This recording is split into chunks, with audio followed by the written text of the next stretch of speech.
The plan was simple.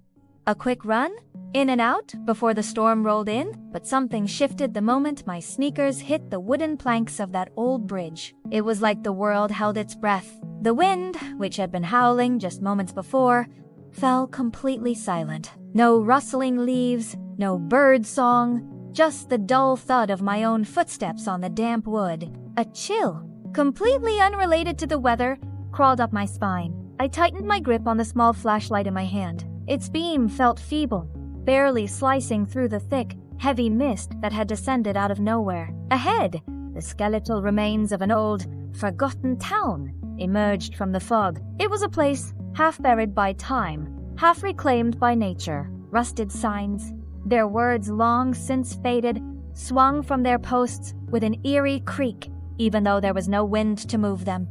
It felt alive, like the whole town was a single, dormant creature, and I had just trespassed into its lair. I don't know what possessed me to go deeper. Maybe it was morbid curiosity. Maybe it was a touch of madness brought on by the suffocating silence. But with every step I took, the fog seemed to coil around me, following my movements like a predator stalking its prey. That's when I saw it. At the far end of the deserted main street, a figure stood silhouetted against the grayness. It was perfectly still, its back to me.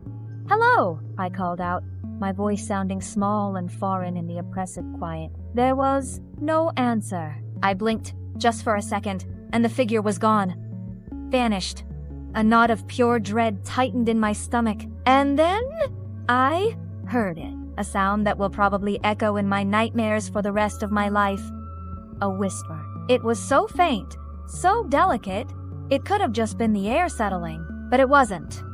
It spoke my name. I spun around, my flashlight beam cutting a frantic, trembling arc through the mist. The light landed on an old concrete wall, and for a split second, I thought my eyes were playing tricks on me, scratched deep into the surface, as if by a desperate hand were the words, "Leave before IT remembers you." My heart hammered against my ribs.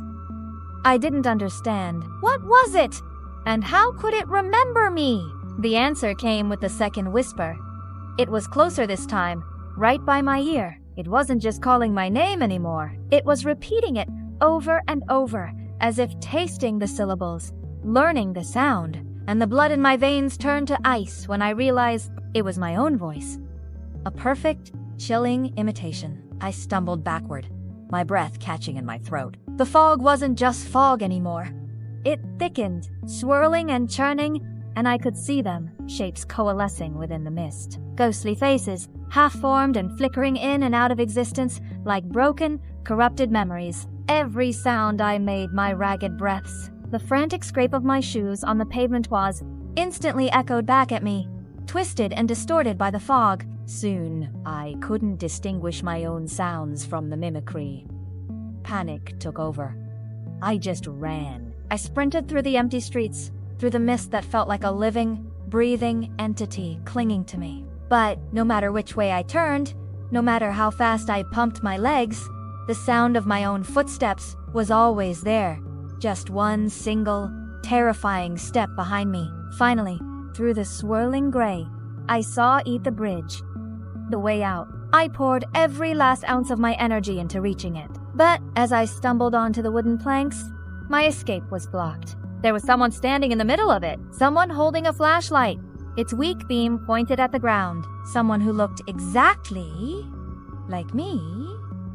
He, or it, looked up. A slow, knowing smile spread across his face. My face, and in my own voice, he whispered, "You shouldn't have come back." And then everything went dark.